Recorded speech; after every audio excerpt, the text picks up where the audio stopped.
Bapak Ibu, saudara kasih dalam Tuhan, haleluya, kita bersyukur kita bisa memasuki hari kedua di bulan Maret hari ini. Dan tentunya ini adalah minggu pekerjaan kita yang baru lagi. Saya berdoa agar saudara terus ada dalam pemeliharaan Tuhan. Dan terima kasih sudah setia mendengarkan renungan malam yang saya buat ini. Kalau saudara diberkati, silakan bagikan kepada orang lain tentunya. Mungkin saudara bertanya-tanya kenapa saya membuat renungan ini. Sebenarnya renungan ini adalah sarana di mana saya bisa menjelaskan ayat-ayat hafalan yang saya berikan kepada jemaat yang saya layani di GBI Immanuel di Australia. Setiap hari ada ayat hafalan sesuai dengan tema setiap bulan itu. Namun terkadang tanpa penjelasan mengenai konteks dan maksud ayat tersebut, seringkali kita jadi salah mengerti mengenai ayat tersebut. Karena itulah saya tuangkan dalam renungan malam ini sehingga kita bisa sama-sama belajar mengerti firman Tuhan dari tema bulanan dan juga ayat hafalan tersebut. Nah, kita akan belajar tentunya di bulan Maret ini mengenai bagaimana kita bisa menang atas masalah. Artinya kita punya attitude atau sikap hati yang benar saat masalah dan pergumulan datang menghimpit hidup kita, sehingga kita tidak frustrasi, ngomel-ngomel, menggerutu, tapi kita menjalani masalah kita dengan sikap hati yang benar bersama Tuhan. Dan kemarin kita sudah belajar bahwa penyebab dari masalah yang ada di dunia ini adalah karena dosa. Dan hari ini kita belajar yang kedua, yaitu kondisi hati yang seringkali menjadi penyulut masalah dalam hidup ini. Karena hati manusia sudah tercemar oleh dosa. Kita akan membaca salah satu contoh hal ini dalam Kejadian 4 ayat 8. Di sana dikatakan, kata Kain kepada Habil adiknya, marilah kita pergi ke padang. Ketika mereka ada di padang, tiba-tiba Kain memukul Habil, adiknya itu, lalu membunuh dia. Dalam referensi ayat-ayat yang lain mengenai Kain ini, kita bisa mengerti bahwa kenapa Kain itu membunuh Habil adiknya, karena memang kondisi hati Kain yang tidak benar. Hatinya jahat. Misalnya dalam 1 Yohanes 3 ayat 12 dikatakan, bukan seperti Kain yang berasal dari si jahat dan yang membunuh adiknya. Kenapa ia membunuhnya? Sebab segala perbuatannya jahat, sedang perbuatan adiknya itu benar. Jadi kondisi hatilah yang menyebabkan masalah, problem di dalam diri Kain, sehingga ada iri hati karena persembahan yang ia persembahkan kepada Tuhan ditolak, sehingga adiknya lah yang menjadi sasaran. Saudara, kondisi hati manusia itu sudah tercemar karena dosa. Di Kejadian pasal 3 yang sudah kita belajar kemarin, kita melihat bahwa sejak Adam dan Hawa jatuh dalam dosa, itu adalah sumber utama masalah sampai hari ini.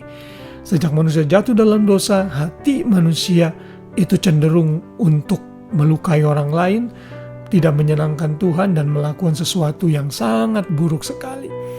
Karena itu tidak bisa kita berkata bahwa saya ini orangnya baik, hatinya baik. No, tidak ada yang baik di dunia ini, kecuali orang itu sudah diubahkan di dalam kuat kuasa Roh Kudus saat percaya Yesus.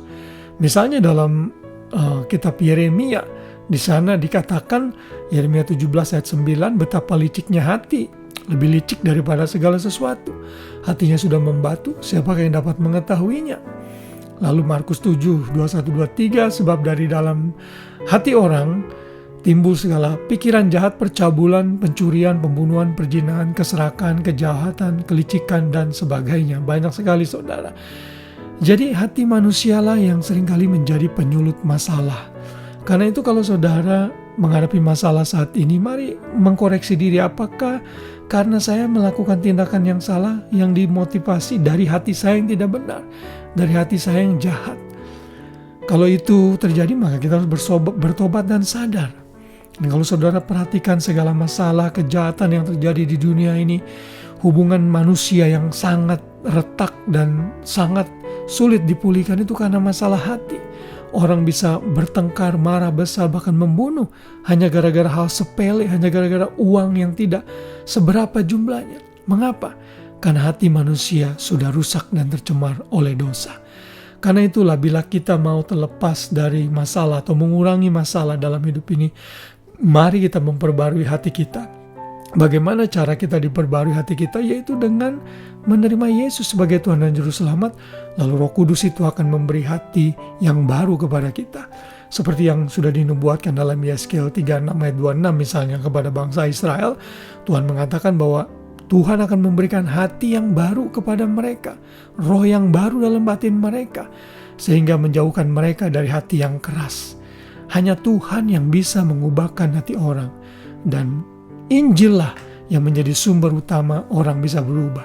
Karena di dalam Kristus kita ini adalah ciptaan baru, yang lama sudah berlalu, sesungguhnya yang baru sudah datang. Karena itu, mari sebelum kita tidur hari ini kita terus mengoreksi hati kita. Seperti pemazmur mengatakan, ujilah aku ya Tuhan, cobalah aku Tuhan, selidiki hatiku, agar hatiku benar di hadapan Tuhan.